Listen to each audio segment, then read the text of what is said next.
And hello again, everybody, and welcome to another edition of Making Waves as we round out the month of March and move into the month of April. Our weekly look at Roosevelt University athletics. Later on, we'll have an interview with Roosevelt tennis coach Dominic DeNardo. But first, our week in review segment, joined again now by Camden Schuchaskie. And Cam, we head now to the end of March, heading into the month of April, and really, in a way, all the sports is kind of the crush here, a little bit of a traffic jam now. As you're getting into the home stretch and all of the sports, it seems, are looking ahead now, kind of trying to set the stage for advancing to the postseason. Yeah, there's so much going on. Obviously got to go out to golf on Monday. Unfortunately, took a little bit of the sun back with me, got a little sunburnt, and was looking forward to seeing the softball team in action at home on Tuesday, but that was, of course, postponed once again. Maybe they'll, one day get that series with Grand Valley in. But yeah, lots going on, lots to talk about. It was, kind of a mixed bag of results last week for Roosevelt athletics, but so much going on, and it's always a pleasure to talk about it. Yeah, starting with tennis, since we'll be chatting with Coach DeNardo shortly. And tennis right now in a situation where they are trying to, as we said, set the stage. We'll hear about it from Coach DeNardo in a few moments, that the team trying to get to the postseason, kind of the pressure's on, but they're in a situation now where, again, heading into literally the final matches of the year, trying to get to that next step. Yeah, and obviously a really, really cool moment this past week for the men's program. They got their first GLIAC win in program history, so got to see the video of the moment that the point that sealed it, and it was just so cool to see how much it meant to obviously the guys on the men's team, to Coach DeNardo, but also on the women's team, and that's something that later in this episode, it's a full tennis episode, getting to sit down with Sophie Christie, and just something she talked about so much was the family culture and the family environment, and it's so cool. So yeah, really big moment for them, but hey, that's one game. You got to move on and go to the next because, like you said, postseason's right around the corner. Talk about the family environment, and that's the one aspect, I think, almost more than any other in a way, as far as kind of the off-the-court aspect to tennis.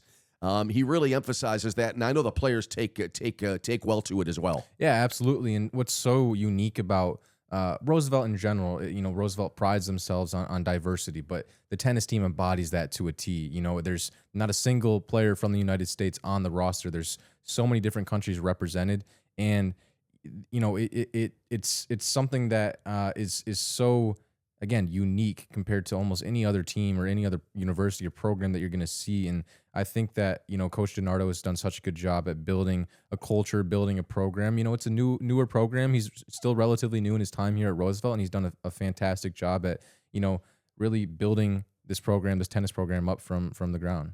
And looking ahead to the next couple of weeks, I know that Coach DeNardo is really emphasizing the fact that this is your time. Yeah. You want to get to where you want to go postseason.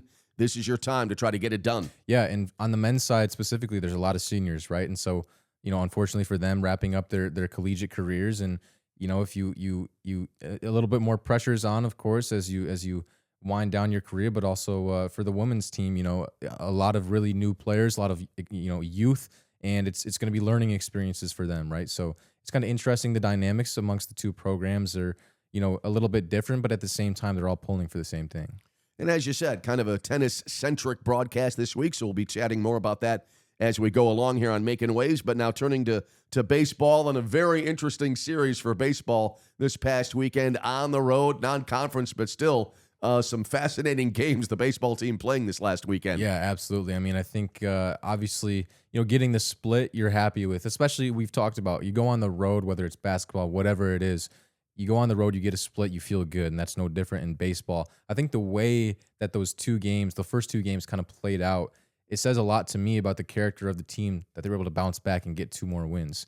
Obviously some tricky games, and then, I mean, we saw a really high-scoring game, a 16-14 game. You don't see that very often. So credit to them, credit to Coach Becker and his staff and the players, of course, for going and salvaging a split on the road with McKendree.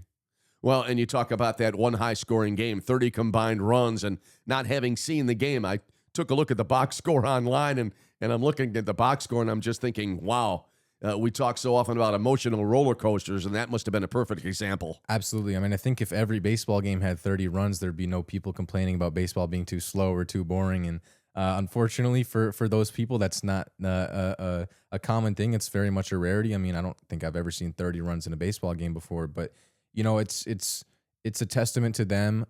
Again, responding to a difficult opening 2 games in the series, but also, I mean, you think in baseball, you get 5 or 6 runs, you feel pretty good about winning a game. You score 10 runs, you're probably blowing a team out, right? So it's the whole team. And I got to speak with Maxwell Bowers last week, and he talked about how the team is so close and they're pulling for each other. And he said, we work for each other, we play for each other.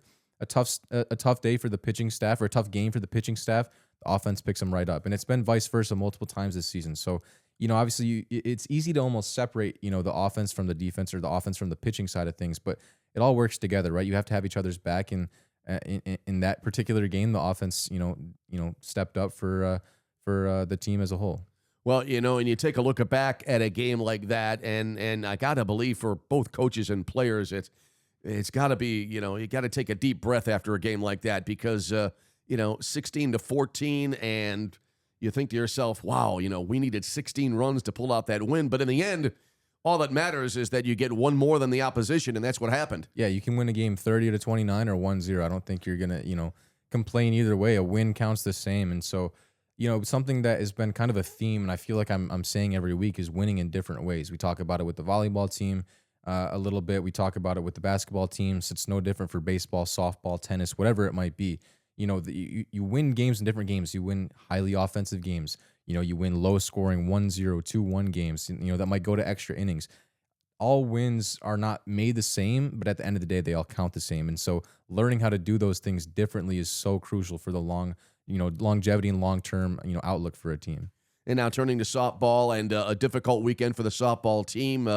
Kind of feel badly for them as we tape on Tuesday. They were supposed to have played that makeup series, that makeup doubleheader against Grand Valley State, but a lot of rain here today, so that's been postponed a second time, and was hoping they could get back out onto the field because it was a tough weekend. You look back at Saturday, and Saginaw Valley State, I think, clearly one of the better teams in the conference. I mean, their bats just opened up and just too much to overcome. But Sunday at Wayne State in Detroit, couple of very tough losses. I called all 4 games, and it was a situation where in both games on Sunday, just heartbreaking. The bats in the first game, it was a 1-0 final, and they were able to come back, get a couple of runners on base, second and third, tying and winning runs on base, couldn't get the hit. And then in the second game, the same thing happened. They had a great comeback in the 7th inning, coming up just short, not able to get that hit at the right time, and again, hoping that they can get back in a positive mindset as the season continues. Yeah, and like you said on Saturday, I mean, Saginaw Valley State is just so good, and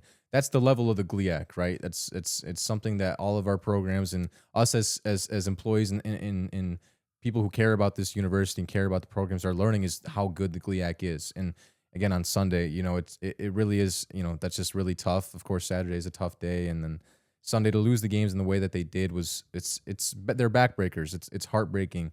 All losses suck, but it's to an extent I'd almost rather get lose 10-0 than lose 1-0 or something like that. So yeah, it's tough. Unfortunately they're not able to get back out on the field right away as they were scheduled to do so against Grand Valley. But I think that it's important point in the season for Roosevelt, right? They're going to be coming back home, playing quite a few home games, and it's a gut check point. Again, we know this is a young team. What have you learned, right? What do you learn? Are you taking those losses at face value, or are you taking lessons from those games? And well, it's unfortunate again that they're not able to get back and apply those lessons right away. But hopefully they're able to get back and respond shortly. And now turning here to indoor sport, volleyball, and for Kelly Magliano's team last weekend, an important weekend against Quincy, and wound up winning one of the two in one of the matches, a pretty dramatic fashion. Yeah, that Friday match. I mean, I get chills thinking about it. I mean,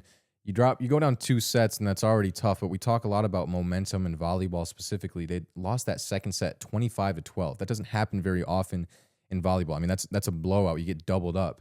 And the fact that they were able to respond, win 1 set, win 2 sets, and then win the entire match. I mean, it says so much about Kelly Magliano. It says so much about those players. Obviously you wish you could capitalize and take both games, of course, but I think at the beginning of the season, if you say, hey, you're going to go on the road to Quincy, a really good team was projected to finish above you in the conference standings and get a split, I think you take that. And so that just sets the stage for a huge matchup this coming week with Maryville. Yeah, we talked about it at the top of the segment and also talking about it with Coach DeNardo, and we'll chat with him about the tennis season, and that is that the statistically and numerically, all the wins, as you said earlier on, they count the same, whether they're one-sided, whether they're close, but as you go along in the season, the way the season plays out and the way the situation dictates, in a way, the matches become hugely important, and I think you touched upon it just a moment ago. That seems to be the case now for volleyball coming up. Yeah, they're playing for something. They're playing. Of course, you're always playing for something, but you're really playing for something. You're playing for positioning in the conference standings right now. They're tied with Missouri S&T at 6-2 in the conference. You have Rockhurst ahead of you at 7-1, and then Maryville is the top dog in the conference this year. They're undefeated, and I don't think it's hyperbole to say that these are some of the biggest games and maybe the biggest set of games in Roosevelt's time as a Division II program, as a volleyball program. It's going to be a really, really intense environment. I know Kelly Magliano is going to have her guys ready, and I think it's just going to be a super, super exhilarating matchup. And I have the pleasure of being on the call. I know it's so good to listen to you, of course, but I have the pleasure of being on the call, and I'm really excited for this weekend split. Well, you look ahead now as well, volleyball, crucial matches coming up, and then on to the other spring sports, track and field in progress, conference meet not too far away, and you were able to get able to spend some time with the golf team, as you said, on Monday on almost a July-like day in late March, and then as well, Dance and Cheer having a special event this last weekend at the Goodman Center. Yeah, it was so awesome to be there on Sunday for their showcase. Of course, going down to nationals shortly, and I personally don't have a lot of background. I have no background really in dance or cheer for that matter. I never did it. I didn't have siblings or anything that did it. The extent of my knowledge of dance and cheer comes from my brother's girlfriend and a cousin of mine who did dance. And if you see the cheer team, the dance team, they do such a great job at football games and basketball games, but seeing them in their environment really doing what they do, it was unbelievable. I mean, the energy in the Goodman Center was incredible.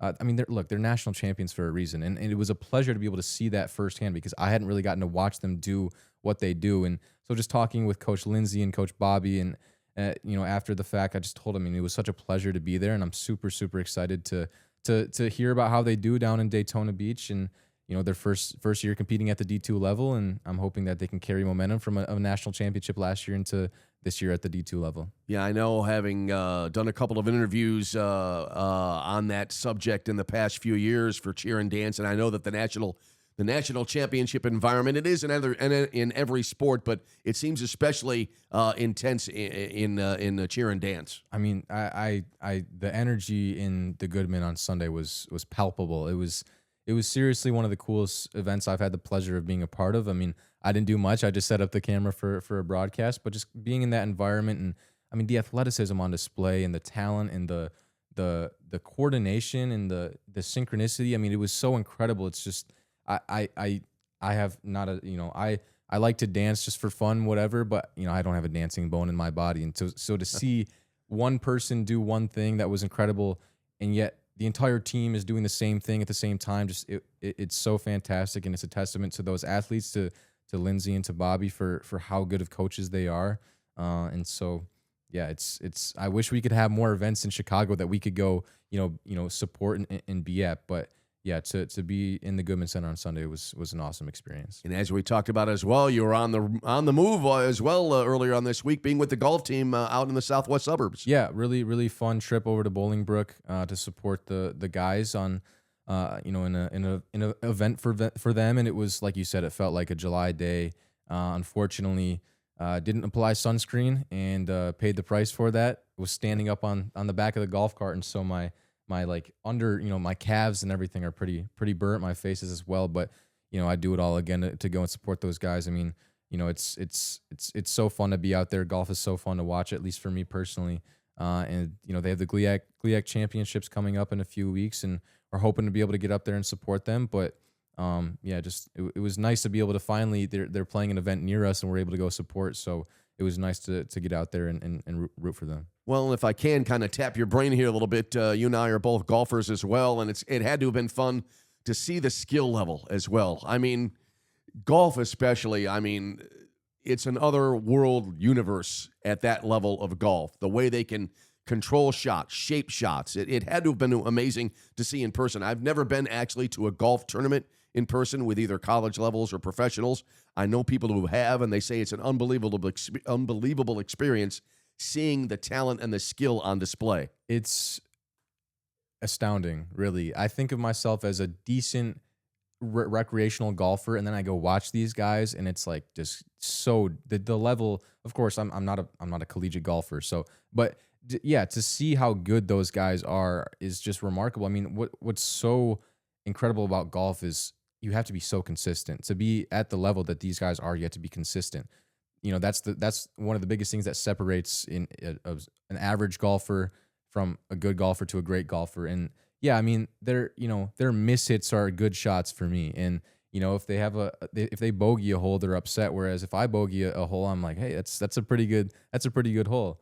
And so yeah, it really was breathtaking. And I think what's stood out to me the most is I was talking a little bit to Trinity Kelly, one of our other GAs, just about, you know, distances and knowing how far you hit a club and whether you want to take a little bit off and what that distance is going to be. For me, when I'm playing, I'm like, yeah, it's roughly from this to this. I might hit this, I might hit my 7-iron, but then I might smoke it, 20 yards past the green. I mean, those guys know their distances so precisely, and the control and the technique that they have to be able to put the ball seemingly wherever they want is just incredible. So yeah, I mean, it was really fun to watch. I was jealous of how good those guys were for sure, because, they're not going to lose a ball, when they're playing golf, and I might lose, 6 if I'm playing 18 holes. So yeah, it was really fun. And like I said, I'm really hoping we can get up to support them at the GLIAC championships. Yeah, and I can identify kind of personally what you talked about. You said that, might make a bogey on a hole and they're not happy. Whereas in my case, especially say a par 3, if I can get a 4, that's a great score, and Absolutely. I'm on to the next tee box. And 100%. it's but at the college and then obviously pro levels, it's a totally different ball game. Totally different ball game. And like I said, it's just the consistency of those guys. Every swing looks the same. It's just my swings might look completely different based on from one to the next. And so yeah, it was really fun to get out there and support, and really good team, a really young team as well, and I'm really excited to follow them, not just the rest of this year, but throughout their careers. All right. Well, golf, again, heading into the home stretch, as all the spring sports are, and we'll see how the coming weeks develop here for all the sports here at Roosevelt. Cam, thanks for joining us again. We'll wrap it up on that note. We'll come back with more right after this on Making Waves.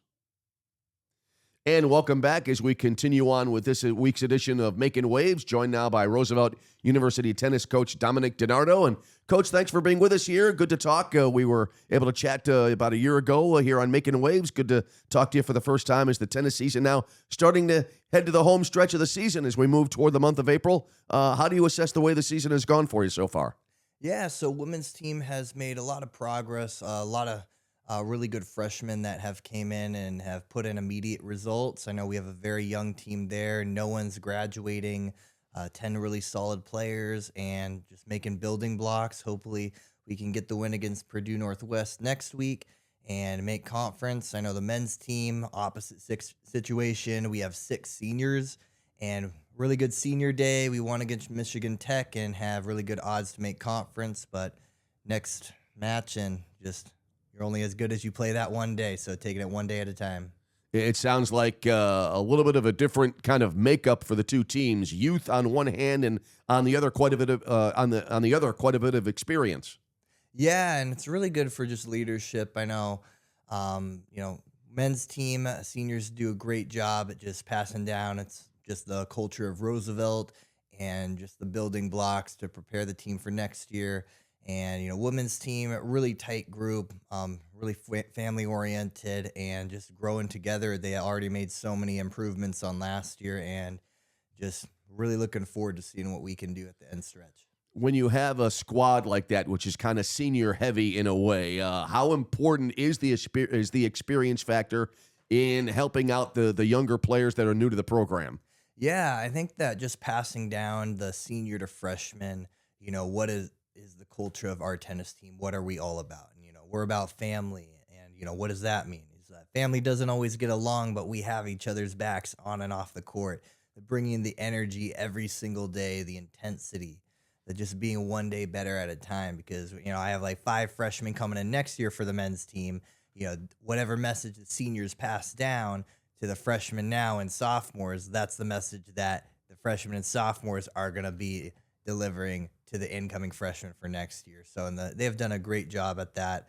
All my seniors, Hughes Peters, Shakib Madker, we have Abe, and then we have some really good players. Hamza, he's another really good senior that was here like before I got here.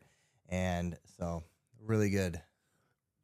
When you have the different kinds of teams, regardless of whether it's experience, kind of weighted toward experience or weighted toward youth, you talked about kind of the turnover aspect. And with any team, regardless of the experience level and the mix of youth and experience, in the end, as each season goes by and another year comes on, as the freshmen become sophomores and so on, they become, you rely on them a little bit more as they get older, don't you, to again, gather that experience and then help out new players along the way.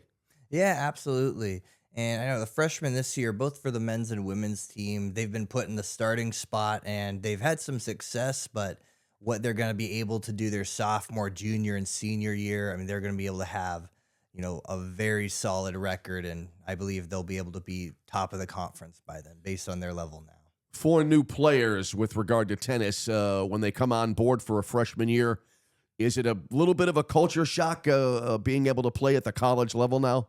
When you get to that level coming out of high school? Yeah, especially since I don't have any Americans on the roster, so a lot of like all international, and a lot of them grew up playing on clay, and very few of them have had consistent hard court experience. And clay is a lot slower, a lot has more of a bounce to it. Just the slide on clay is different, so that transition to hard court's a lot faster, plays better with the serve and volley and coming to the net. So just like a different game style as well than that they have to adapt.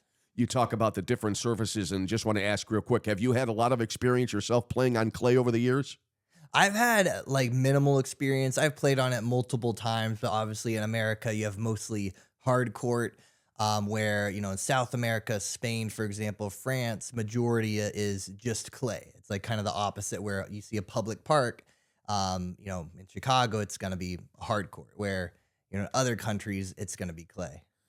And the reason I ask is because I watch every year the French Open over in Paris at Roland Garros, and it's amazing to me, just having played tennis on a casual level over the years, especially in the long gone days of my youth, and playing on the hard courts and the parks, as you talked about.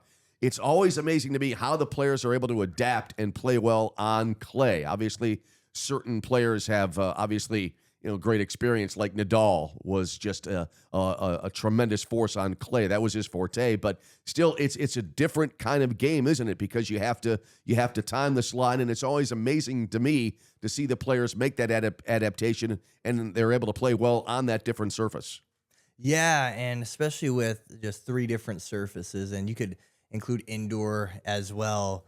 But yeah, my players do a really good job adapting, because we play in the Midwest our whole season indoor tennis, since the weather is, rainy or snowy, and while our fall season is usually outdoor. And have you ever played on grass, and how much of a different surface might that be for players? Yeah, so in college we don't do grass, so it's really just hard court, but grass is a lot faster pace. You have grass and carpet. Those are the top 2 fastest. Grass has more of a lower bounce at times, and skids a bit more than it would on clay and some of the hard court. On the indoor courts, at the indoor facilities, do you ever play on a carpeted court in competition? No, so really just hard court, and there's different types of hard court. You have hard courts that have more grit, which you put topspin on it, the ball's going to kick a little bit more, and you have hard courts that are more smooth and the ball's going to skid. So just when we go to away matches especially, that's really important to see, all right, what type of hard court surface are we playing, and, how is the ball going to bounce? That's stuff when we have our hour warm up. That's something we get used to the feel of the ball with. It's interesting you bring that up as well. No 2 courts are really the same, are they? I remember, I'm not sure if they've switched over the surface in recent years, but I remember they introduced something called Deco Turf, the hard court surface at the U.S. Open, and I don't know how prevalent that is now, but there are different kinds of quote unquote Deco type surfaces, and they all play differently, don't they?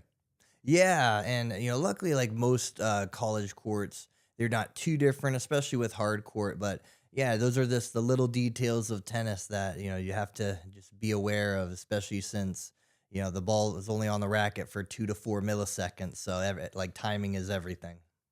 When you go through a match as you're coaching, is it much of an emotional roller coaster as it seems to someone like me who will watch a match on television, especially with the majors? It seems like tennis especially can be an up and down proposition where things can change in a heartbeat. Do you kind of feel that as you're coaching through a match? Yeah, just that momentum is, especially with the doubles point. We always start doubles. Whether you win or lose, just always resetting, knowing it's 1 point. And then the 6 singles matches after, each one of those are a point. So, obviously getting the doubles point is key. Like our men's team didn't get the doubles point against Michigan Tech, but they did a really good job at resetting and winning the 4 out of the 6 singles to win the match 4-3. So it's kind of like taking it 1 point at a time, because no lead is too big in tennis where, you can lose it, or if you're losing, there's no lead your opponent that can have that is too big either. So because there's no time in tennis, it's you have to win the last point to win the match. And it's kind of a different situation, I think, with college tennis, the way the matches are set up. It seems to me, and you can correct me if I'm wrong, but it seems to me that there's a lot of pressure, more pressure. Everything's more magnified the way the matches are set up now, the meets are set up now with the way the scoring system is. Yeah. And because it used to be a few years ago where the doubles, because we have 3 doubles matches, each of those used to be an individual point, and they switched it to where now the doubles point's 1. When I was playing college tennis at first, they switched it to where, just like pro tennis, you had deuce and then you had add. You had to win 2 more points than your opponents. Now it's just a deuce point, like 15, 30, 40. And if you both have 40 deuce, it's just next point wins. So it's a huge difference where how do you stay mentally steady and be able to finish each game and not lose focus? Because if you lose focus just for like a couple games, that's all your opponent's going to need to finish the set at this level. Yeah, you mentioned a good point in the fact that with the ad system, which I'm pretty sure it would be probably correct to say that most fans might be used to that kind of system. When you're playing with the ad system, you lose the ad point and you lose the deuce point rather, and at least you have a little bit of margin for error there. Not the case, as you said, when you get to deuce in certain situations. It's in a way win or go home on the next point, isn't it? Yeah, and those are the huge swings, because I just try to explain to my team when we try to train ourselves, it's not usually the deuce point that loses that game. It's the points that before that led to that deuce point. Whether we got ourselves down 15-40 and we brought it back, how do we lose those first 3 out of 4 points? Vice versa, if we have a 40-15 lead, what 2 points did we lose to make that deuce point? In a way, the way it's set up in certain situations, you can, not that you ever relax when you're out on the court or in any endeavor, but in this case, it seems like it's doubly important that you cannot let up, because it can change in a heartbeat, can't it? Yeah, and that's what we had some hard learning experience, especially as early in the season. We have a good lead on paper. You're up 40-15. You just need 1 more. Your opponent needs 3. A couple bad points. Now it's deuce, and that's where those 2-game swings, as I like to call them. It could be 2-2 in the game. You got a deuce point. If you win, you're up 3-2. If you lose, you're down 2-3. So if you win, your opponent has to win 2 more games just to be up by 1. If you lose, you have to win 2 more games to be up by 1. So winning those 2-point swing games is really key, which that's what the deuce point is. Bit of a general tennis question, if I may. I know last year that Wimbledon, they decided to do away with the line judges, which caused a little bit of a stir, especially from the traditionalists. But the reason I bring that up is the fact that technology, AI, seems to be ever encroaching more and more upon every athletic endeavor, it seems. And I'm wondering, is technology changing the game of tennis as we go by year after year? Yeah, actually, I'm really excited because at the Access Tennis Center, they have pro tournaments there, and we actually have our version of Hawkeye, the line calling system, electronic line calling system, and a couple of the top D1s. They were the only ones to permit it this year and allowed to use in match. But next year, I'm hopeful that we will actually be able to use that in our matches, and that'll get away with the kind of cheating, because there's only one referee in conference matches. You call your own balls. If you play a person that's not honest, that's when the match get chippy, and that'll just get away with everything, make everything consistent. And you feel that the AI system, it seems to be over the years now that they perfected it where there's really not much debate as to whether or not it's accurate. Yeah, and we actually use it in practice at our facility at XS. When I have challenge matches just between our players, they'll use it just for fun, just to kind of see. And yeah, it's a lot more accurate than the human eye, just from everything that I've seen. Does that take some getting used to for players who might be used to officials or line judges? Honestly, they like it a lot more because it's just something consistent, and they trust an unbiased source much more than they trust someone who's trying to beat them. Now looking back to the present here a little bit, and the way the final weeks of the season shapes up for both of your teams, how do you see things going into the literally now the home stretch of the season? Yeah, so we have Purdue Northwest, and we have Ferris and Wayne State for the men's team. Same thing for the women's team, except they also have Saginaw Valley April 18th, since Saginaw only has a women's program. Hoping we can get one more big win for the men's team, and women's team needing at least 2 wins to make the tournament. So that's kind of our goals. Obviously, the GLIAC, one of the top conferences in the nation for tennis, just like every other sport, and just trying to knock off one of these nationally ranked teams. You mentioned needing a couple of wins to be able to continue on into the tournament. Is that the message you're imparting to the teams, that it's go time now? It's time to get the job done if you want to get where you want to go. Yeah, and that's the message from the very beginning, from our fall season when we first started school. Like, it's conference or bust. Like, based on the talent we have no excuse not to make the conference, but now it's all up to you whether you can execute in it. But it's the day we do every time, and when we're in practice, it's just the daily activities, just that intensity we put in every day. That's what's going to get the results done, trusting the process. But that's what's fun about competition, isn't it? You have a goal that you want to set, and right now it's a kind of an either or proposition. But that's what makes it fun, because you have that goal, and now the pressure's on, and that's when players, I think at times, depending on the player and the personality, they go for that pressure, and that's when they perform at their best sometimes, don't they? Yeah, absolutely. And everyone has bought into the goal, and everyone believes that they can do it, both the men's team and women's team. And, that's our goal. Once we make it to the tournament, it's just, hey, anything can happen. So, but got to do the daily job first and make it. All right, Coach, we will wrap it up on that note. Thanks for joining us this week here on Making Waves. Home stretch of the season. Best of luck as you continue on. Thank you so much. All righty, Coach Dominic DeNardo with us on Making Waves. We're going to pause, take a timeout, come back with more after this break, so stay with us on Making Waves. Lakers fans, I now have the pleasure of being joined by Roosevelt women's tennis, Sophie Christie. Sophie, it's a pleasure to have you here. If you want to just briefly introduce yourself to any Lakers fans that aren't familiar with you. Yeah, my name's Sophie. I'm from Melbourne, Australia, and I play on the women's tennis team. And right now at Roosevelt, I study biochemistry. Awesome. So want to get right into it. As you said, women's tennis team, you guys currently sit at 7-9. Still looking for that first conference win of the season. I like to my first question in these interviews, of course, from my perspective, I can look at the record and the stats and stuff like that and make takeaways or whatever, but I'm not on the team. I'm not out there on the court competing in matches. So I want to ask you, just talk a little bit about the season from your perspective. Okay.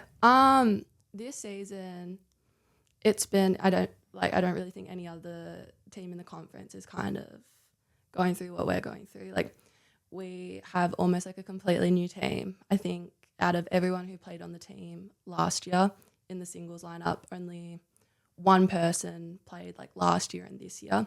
So we have so many new girls. Like there's 3 freshmen in the lineup, and then the other 2 girls are juniors, but one transferred and one didn't get to play last year. So I think we're just almost trying to figure out the footing a little bit, and we're excited for the next like couple of matches now that we kind of get like the gist and we know the standard. Yeah, it kind of sounds like, and this is something that a lot of the programs have dealt with, is just the turnover, right? With a lot of new players coming in, and of course, the transition Roosevelt's making from the NAIA level to the Division II level. You're one of those people who have stayed and been here. What's kind of the biggest or some of the biggest differences that you've noticed in your own game from freshman to sophomore year? For me in Australia, so I didn't get to play NAIA, but in Australia, the competitions and the tournaments, it was literally like the girls, you just would hit it as hard as you can. The points would be over so quickly. Yeah. Whereas like freshman year coming and you've got all these like older, mature players who like are just so smart and they have so much variety and like work out the points. So kind of like maturing in the sense of like, you're not going to win the point by like trying to whack it as hard as you can. Right. Like a lot of my balls freshman year just like hit the back fence on the full. Whereas now just trying to be a bit smarter with it, work a bit harder in practice as well, like figure out like what I want my strengths to be, like realize what the weaknesses are and kind of work a bit of both. Yeah. I think one of the most interesting things about tennis in general is the difference between this like singles and doubles. And from an outside perspective, like my closest association with tennis is that my parents played when they were in high school. So, and I played pickleball, but it's a completely different sport. So I want to ask you, someone who actually is good and plays at the collegiate level, just about the differences between the singles and the doubles game. Yeah, it's definitely big. So like, even like in our team, we have some girls who are like great singles players, but like only really do singles, and some great doubles players who only really do doubles. You definitely can't be afraid at the net. That's what we've all kind of had to experience and get over a little bit. The girls who we play against, they definitely know how to hit the ball hard, and it really is like all about the net and taking that over first. We've just worked on it so much with practice, and it's something we've gotten like a lot more comfortable with. We definitely have a much stronger like doubles lineup than we did last semester. So we're definitely, the goal is for the next couple of matches to definitely try to get the like doubles point and start off the match well. Yeah. How important is the I guess chemistry or connection between the two players that are on the court? For sure it's important. My doubles partner Ekin, like her and I had such a good run. We had like 7 wins in a row, and we got to beat like Indianapolis and Hillsdale, which are really great like Division II schools. And I think the only reason why we did it was just because we get along so well and we trust each other so much. The like connection, it's always not weird, but like when Ekin's having a bad day, like I'll have like a great day for some reason, so we can kind of balance each other out. And it's hard because everyone wants to win, and sometimes in doubles it is the fact that your partner will mess up and you've just got to like let it completely go and be supportive and be there for them in the next point. Even just the different personalities, which is something we've had to like work out. Like we've changed partners a lot throughout the season just because everyone's kind of got a different attitude on court. Some people are super energetic, some people are more like mellow. So it's trying to like figure out which girls like mesh well together and get like the best chemistry. Yeah. It sounds like it kind of forces you to adapt your own game a little bit and adjust to how they play as well. Yeah, like absolutely. You've got to like kind of figure out like each other's like weak spots and what each other do like well, and then you've got to try like obviously hide like the weaknesses and bring out like the best qualities in each other.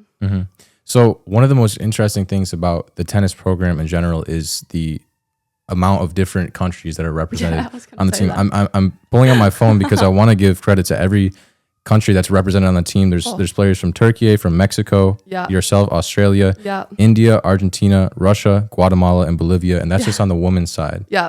So I think that's so cool about Chicago in general is the diversity. Oh, for sure. Roosevelt especially prides itself on diversity. That's no different in our athletic program. So for you, what have been some of the coolest things about being in such a diverse and multicultural environment? Yeah, I mean, in Australia, especially where I grew up, there was little to no diversity. So when I first came, I roomed with the 2 Mexicans and the Argentinian girl. it was like shell shock. Like I've never heard Spanish before in my life. And then to hear these girls like just fluently speak Spanish, like, oh my gosh, I remember the first week I was on the phone to my parents being like, I can't do this. I've got to come home. But the good thing is like, it does expose you to, as you said, all the different cultures. And because we're all international, I think that makes us so close. Like all of us are away from our families and we don't really have anyone except each other. And I think it would be different if there was like an American who went home every week, because with us girls, like we have to rely on each other. Like we're really like, we're all we've got over here. So we definitely are like a tight knit group. It's really fun, like hearing about the different girls and their cultures and what's considered normal, like the food and the social aspects and even just like the way we talk and communicate. It's been, one of like the greatest things in my opinion about Roosevelt. Definitely something that I don't think I would have got at another school. Yeah, I think that's so cool because myself, I'm from Michigan, so I'm not that far from home. But you guys are all coming from different corners of the earth, and yet you're here for the same reason, right? To play tennis and pursue your education. You're all away from your family. So even though you might room with a girl from Argentina and from Mexico, and you're from all the way in Australia, you have those, commonalities and those shared perspectives just in terms of the fact that you guys have come here to this new country. And I think that's super cool. Now, I want to ask about what the process was like for you coming to Roosevelt, because, obviously I never experienced being recruited internationally, especially. Right. So what was that process like when you were kind of making a decision about whether you wanted to maybe stay in Australia for your higher education or come to the United States? Right. So I think I got to the age, I was about maybe 14, and like it was honestly my dad who I guess maybe like brought it up. He was like, oh, like a lot of people are going to like US college. Like, would that be something that you'd wanted to do? Because for me, I like knew I never really wanted to do like professional tennis. Like I never wanted to go pro. But I invested so much of my time into tennis growing up. Like so many lessons, so many years, the tournaments, the travel, it was a lot. So I kind of like did my own research about it and came to my parents at 15 being like, yeah, this is something I want to do.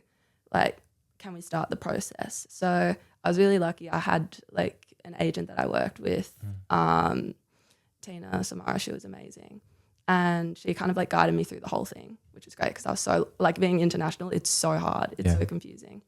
So I filmed a video when I was 16 just of like my level, and like Tina sent that to multiple different agencies. I took the SATs just so they could see like where I sit academically in comparison to American students, just because like in my experience, like Australian high school, we did cover maybe other topics that weren't covered in like the US. So different like levels educationally. And then by about like my 11th and 12th grade was when I started speaking to coaches. And that was another like really stressful thing. I talked to so many schools, so many. And like none of them really felt like right for me. Like growing up in like Melbourne, Australia, like it is kind of a big city, and all of these really rural, like kind of country schools, like maybe in the south, like they just weren't like my vibe particularly. And then as soon as I like woke up and I was in the group chat with the Roosevelt tennis coach, it was just like had such a good feeling about it. And then I think it took maybe 1 or 2 online Zoom calls with the coach for me to be like, yeah, like this is where I want to be. Like I was like, Tina, like you can stop now. Like this is good. Happy. And then came here for 2024. Yeah. Well, that's awesome. That actually leads directly into my next question is, why was Roosevelt the right pick for you? It was just, as I said, like I come from like back home, like there's always something to do. Like I come from like my suburb that I live in, Beaumaris. It's about maybe 30 minutes, I'd say, from the city. And there, I just love like kind of like the city life so much. And for me, like where I wanted to spend like my early 20s, like late teenage years was like, it was not kind of in like a rural area. I wanted the city. I wanted like something fun to do every day, to be able to go outside and always like get up to a different adventure. So like, I don't know, it's like when you're coming like all the way from like Australia or any international place, it's like why wouldn't you want to come to like a big place like Chicago? I agree. Why not? Yeah, I think it's interesting because even again, I'm from Michigan. It's a 3.5 hour drive to my home, but it was the same pull for me to come to Chicago. Is why not come to Chicago? It's a big city. There's always something to do. It's beautiful, and I think that's what's so awesome about Even it. in like the dorm rooms, like being able to like look at that view every single night. Like I do send it to like all my friends in like I don't know, I have friends in Missouri, like West Virginia, Connecticut. I do send it to all of them being like, oh, like this is what I get to have. Yeah. So it's nice. Yeah. Yeah, I think it's so awesome. And again, like being right on the lake, especially where we are, is so awesome. Oh, it's gorgeous. I've seen some of the views from Wabash is so incredible. Yeah. So kind of wrapping up a little bit, I want to ask you, I know this is of course your second year here. So what has been, stood out to you the most about your time so far at Roosevelt? And then moving forward, what are you most excited about in the future? The thing that stood out for me, I guess, like the most, and the thing that I'm most grateful for is it's kind of like what we talked about, the family like connection that we have within the team. Mm-hmm. Every single one of us girls, we want the best for each other and we want to succeed, but we want to do it together. Yeah. Like I think we all push each other and we all go through similar issues with, being homesick, trying to, figure out maybe American systems that we don't understand. But throughout it all, we all have each other's backs, especially like our relationship with our coach. Mm-hmm.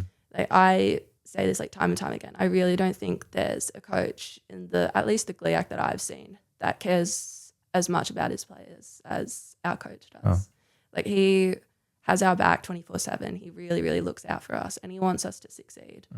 So then like in terms of like what I'm looking forward to, like how like we as a team like grow like this season, yes, but especially next like year when all the girls, we kind of have a year of experience under our belts and like as this team in these positions and kind of like almost using each other to like push each other and get better and just develop as a group and improve together. Yeah. Awesome. Well, Sophie, thank you so much for being here and having me. best of luck the rest of the season.